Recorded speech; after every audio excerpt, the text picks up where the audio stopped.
Bonjour, dans le cadre de notre cours Gestion des risques financiers, nous allons vous présenter un article intitulé The Use of Arch-Garch Models in Applied Econometrics.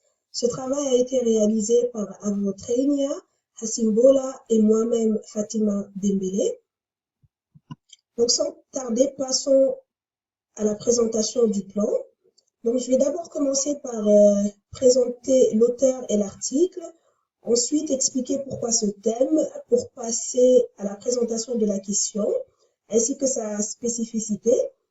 Ensuite, nous passerons à la définition des termes clés, ainsi qu'à la présentation des modèles Arch-Garch, et nous passerons beaucoup plus de temps sur la caractérisation et l'observation des séries financières.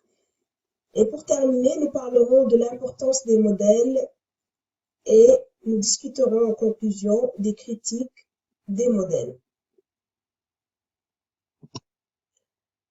Notre prochain slide porte sur la présentation de l'auteur et de l'article.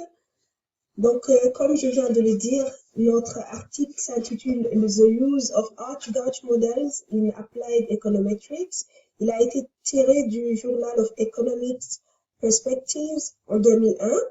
Son auteur s'appelle Robert Engel. Il est né le 10 novembre 1942 aux États-Unis.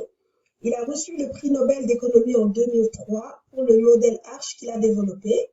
Donc, Robert Engel est diplômé d'un PhD à l'université Cornell en 1969. Il enseigne actuellement à la New York University et à la Stern School of Business, où il occupe un poste en management des services financiers. Une des contributions des plus importantes de Robert Engel a été la découverte de méthodes pour analyser les mouvements imprévisibles des prix des marchés financiers et les niveaux des taux d'intérêt. Une caractérisation précise et une bonne prédiction de ces mouvements volatiles sont essentielles pour quantifier efficacement les risques de management. Passons à notre prochain.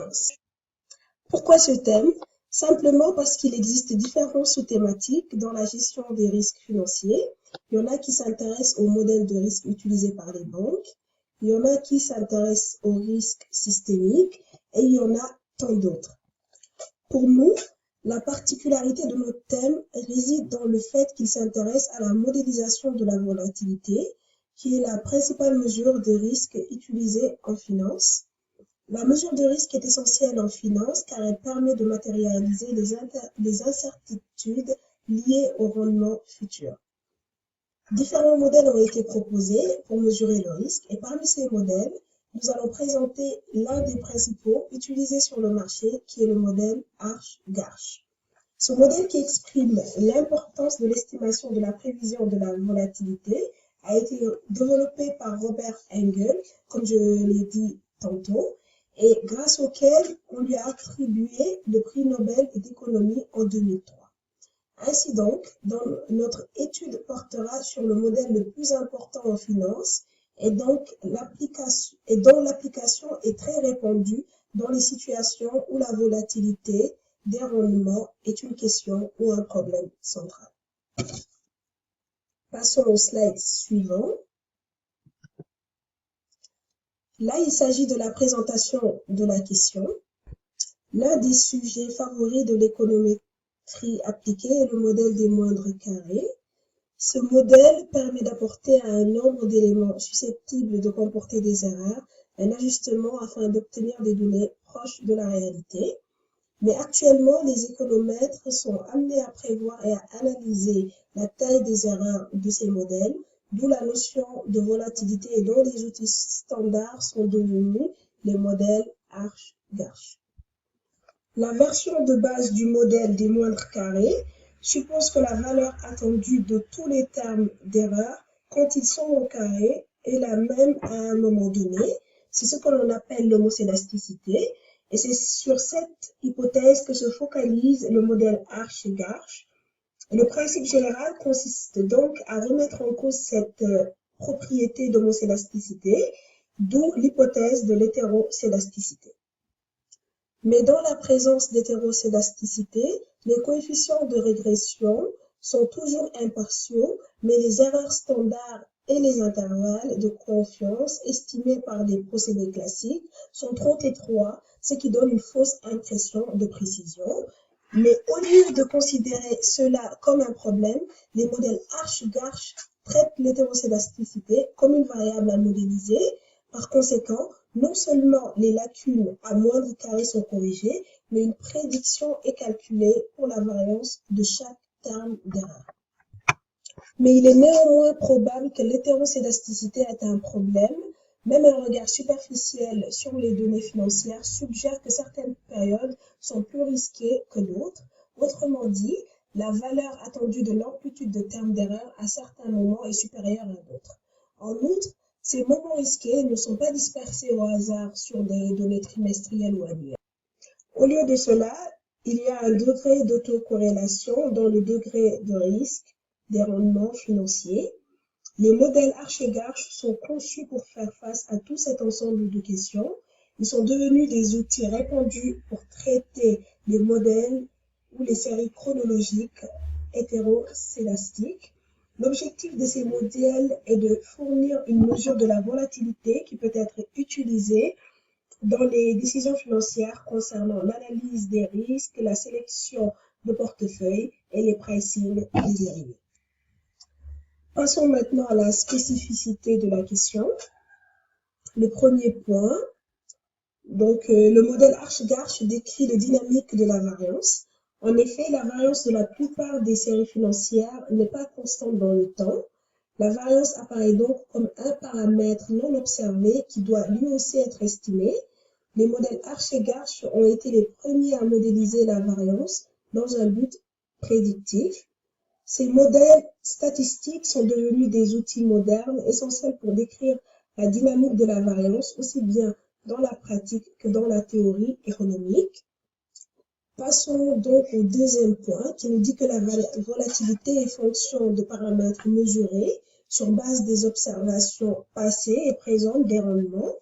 En effet, la mise en évidence de regroupements de volatilité a montré que pour la plupart des séries financières, la variance est un processus autorégressif.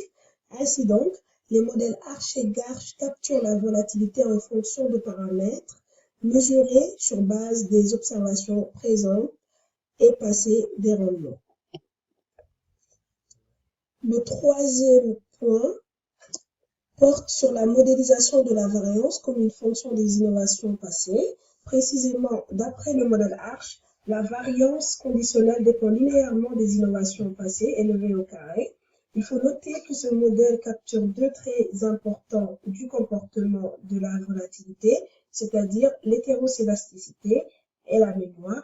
Cependant, la mémoire peut être reliée à un nombre important de coefficients à estimer si le nombre de retards pris en compte est élevé, ce qui peut être ennuyeux. C'est là qu'intervient le modèle Garch, qui est une version généralisée du modèle Arch, dans le but d'éviter une estimation du nombre trop élevé de coefficients. Qu'a donc fait le modèle Garch? Il a simplement complété le modèle Arch en ajoutant dans l'équation un paramètre supplémentaire qui sont les variances passées.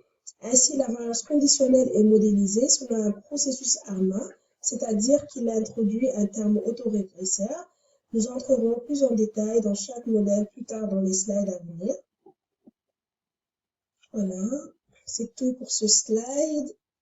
Nous allons maintenant passer à la définition des termes clés. Qu'est-ce que nous avons en premier? Nous avons la variance qui se définit simplement par la dispersion des cours d'un actif autour de sa valeur moyenne. Ensuite, nous avons l'homocédasticité. Qu'est-ce que l'homocédasticité? Tout simplement, c'est la constance de la variance dans le temps. Et son contraire, c'est l'hétéroscédasticité.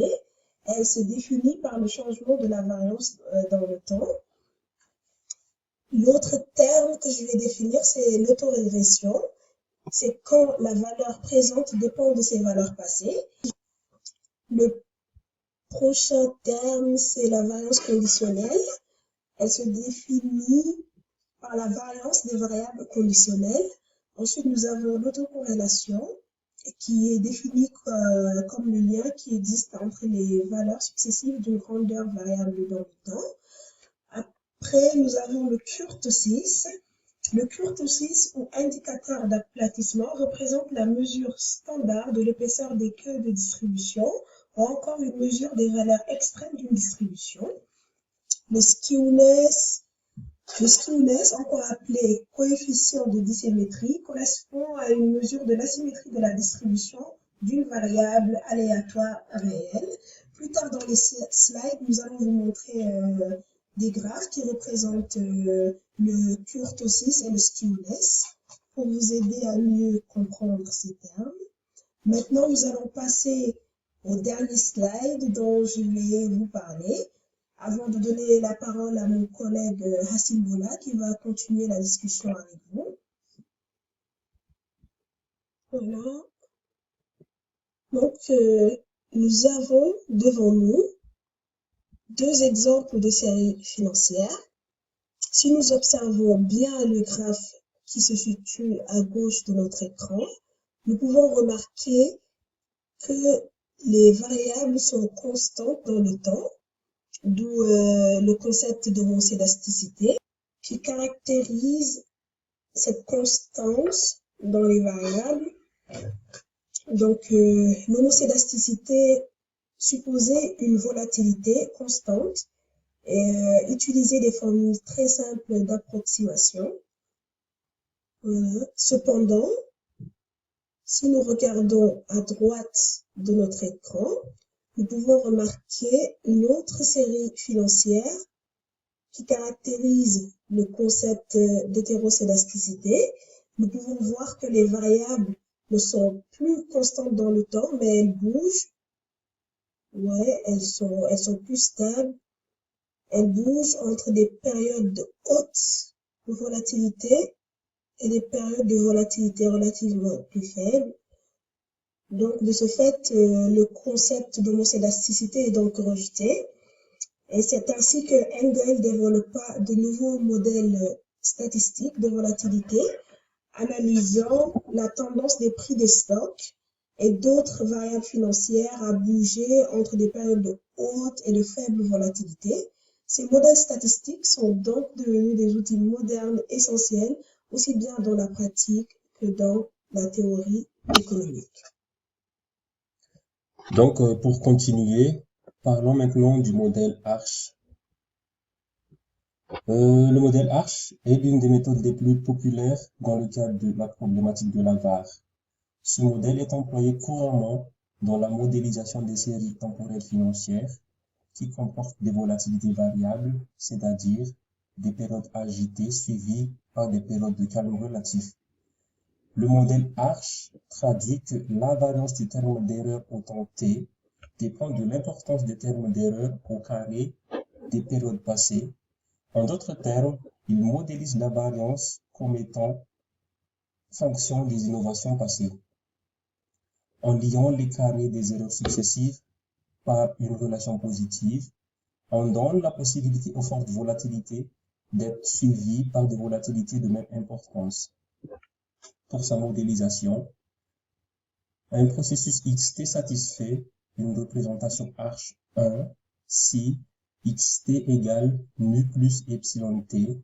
Dans cette formule, mu exprime l'ensemble des variables qui affectent la moyenne conditionnelle de xt et epsilon t est le terme d'erreur de moyenne 0 et de variance conditionnelle ht. Et à son tour, epsilon égale zt fois racine carrée de ht, où z désigne un bruit blanc faible et ht désigne la variance conditionnelle, qui à son tour peut s'exprimer par alpha 0 plus alpha 1 epsilon carré t-1, où alpha 0 doit être positif et alpha 1 se situe entre 0 et 1.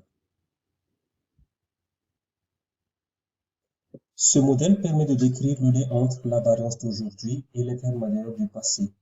Ceci montre bien, d'une part, que la variance des rendements change au cours du temps et d'autre part qu'elle est liée aux informations passées.